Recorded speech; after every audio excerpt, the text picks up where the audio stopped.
Hello everyone. তো আগের এপিসোডে আমরা দেখেছিলাম কিয়ান ইয়াওকে প্রোটেক্ট করে সেখান থেকে নিয়ে যায়। আর যখন তারা রাস্তা দিয়ে যাচ্ছিল ইয়াও কিয়ানকে বলে যে সরি বস, আপনি তো আমাকে আগেই বলেছিলেন যে কোনো কেসের সাথে ইমোশনালি অ্যাটাচ না হতে।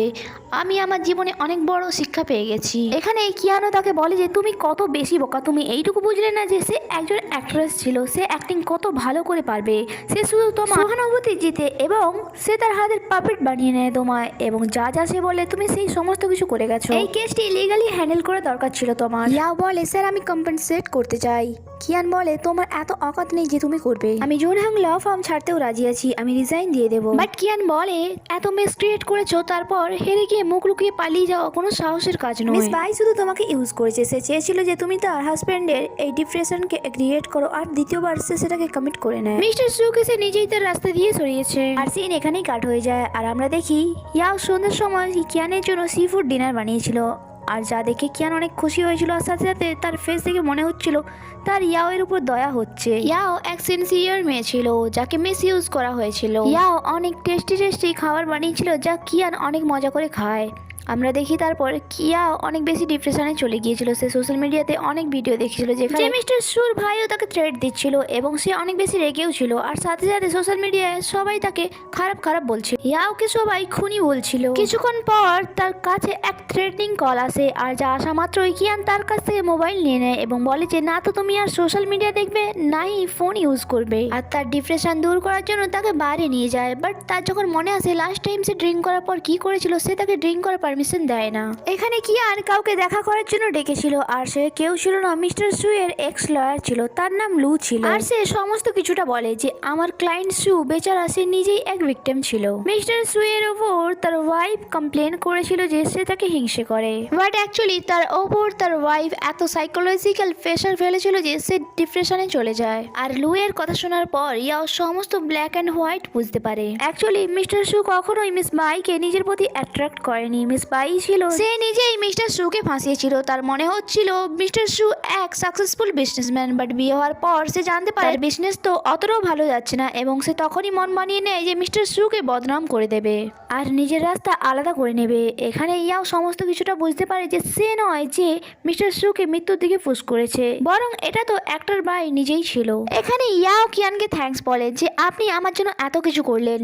লুকে এখানে ডেকে আমার সমস্ত কনফিউশন দূর করে দিয়েছেন। কিয়ান বলে আবার তুমি কোনো ফিল্ম বা ড্রামার সিন নিয়ে আসবে না মাইন্ডে, কোনো কিছুই রোমান্টিক নয়, তুমি আমার এমপ্লয় আর তোমাকে প্রোটেক্ট করা আমার কর্তব্য। ওয়েল ইন দি এন্ড সেখান থেকে যাওয়ার আগে কিয়ান ইয়াওকে বলে যে বিল তো তোমাকেই পে করতে হবে, না হলে আমার 1 ঘন্টার কনসালটেশনের বিল পে করতে হবে।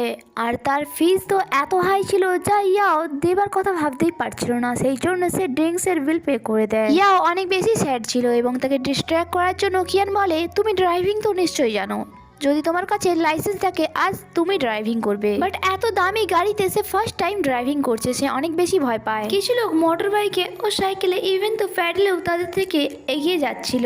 আর এখানে এই কিয়ানের বাস হয়ে যায়, সে রাগ দেখায় এবং ইয়াও বলে যে স্যার এত দামি গাড়ি যদি কোনো ক্র্যাশ বা ক্ষতি হয়ে যায় জানি না, এর কম্পেনসেশন ভরার জন্য আমার চোখ কিডনি আর কি বিক্রি করতে হবে।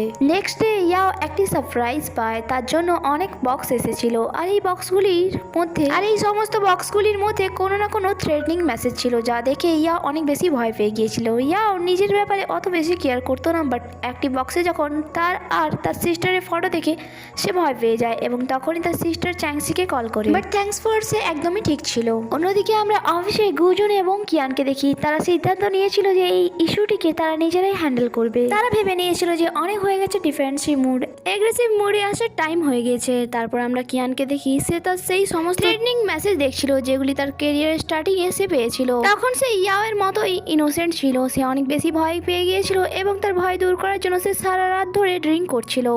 ওয়েল তারপর আমরা দেখি কিয়ান যখন বাড়িতে যায় তখন ইয়াও বেচারা সোফাতেই ঘুমিয়ে পড়েছে। আর সে যার এত গভীর ঘুম আসতো সে ছোট ছোট আওয়াজেই ভয় পেয়ে উঠে বসছে, এটা ভেবে যে হয়তো তাকে মারার জন্য তার ঘর পর্যন্ত কেউ পৌঁছে গিয়েছে। আর তার সাথে সাথে সে আজ গ্রসারি নেওয়ার জন্য যায়নি, সেই জন্য কিয়ান বাড়ি আসার পর তাকে নিয়ে যায় সুপার স্টোরে। আর সে বলে আজ আমরা একসাথে শপিং করব, বাট তাকে দেখে মনে হচ্ছিল কিয়ান আজ ফার্স্ট টাইম মার্কেটে এসেছে। এখানে এক ফ্যাটি আন্টি তাকে ধাক্কা দিয়ে চলে যায়, সে বলে যে আমি আপনার উপর কেস করে দেবো, বাট ইয়াও তাকে ডেকে নেয়। বাট কিছুক্ষণ পর যখন সেই আন্টিটিকে আর একটি আন্টির সাথে লড়তে দেখে সে বুঝতে পারে যে ইয়াও তাকে কার সাথে পাঙ্গা নেওয়া থেকে বাঁচিয়েছে।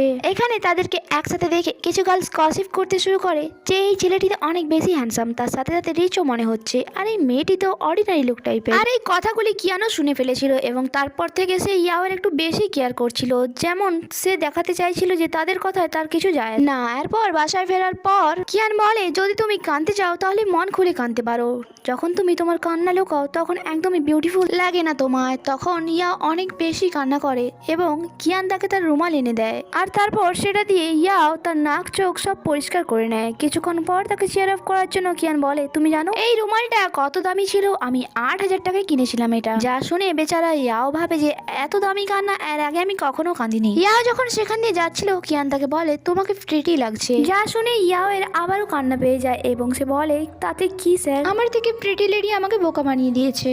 তারপর সে নেক্সট মর্নিং অফিসে পৌঁছয় এবং সে একটি নতুন স্টেপ নিয়েছিল। সেখানে সমস্ত ফ্রেন্ড তাকে বলছিল তার অ্যাকাউন্ট চেক করার জন্য, আর যখন সে অ্যাকাউন্ট চেক করে দেখে যারা তাকে ওয়েবোতে বুলি করছিল তারা সবাই তাকে সরি বলে, কারণ কালি, গুজুন আর কিয়ান ডিসাইড করেছিল যে তারা নতুন স্টেপ নেবে এবং তারা সোশ্যাল মিডিয়াতে সবাইকে লিগ্যাল নোটিশ পাঠিয়েছিল ডেফেমেশনে। তারপর আমরা কিয়ানকে দেখি যে কিনা অনলাইন সার্চ করছিল যে কোনো চিন্তিত ব্যক্তিকে কিভাবে চেয়ার আপ করা যায়, এবং সে দেখে চিন্তিত ব্যক্তিকে বেশিরভাগ টাইমই বিজি রাখতে হবে, তাই সে অফিসেও সারাদিন ইয়াওকে অনেক বেশি কাজ দেয়। আর যখন সে বাড়িতে পৌঁছয় সে দেখে সমস্ত জিনিস এলোমেলো হয়ে পড়েছিল। তার মনে হচ্ছিল এই সমস্ত কিছু কিয়ান করেছে, বাট সে সমস্ত দোষ ডগির উপর দিয়ে দেয়। অ্যাকচুয়ালি সে ইয়াওকে বিজি রাখতে চেয়েছিল যাতে সে কান্নার টাইমই না পায়। আর এই এপিসোডটি এখানেই শেষ হয়ে যায় বন্ধুরা। আমার এক্সপ্লেনেশন ভালো লেগে থাকলে চ্যানেলটিকে সাবস্ক্রাইব করে আমাকে সাপোর্ট করুন। দেখা হচ্ছে পরের এপিসোডে। Bye bye.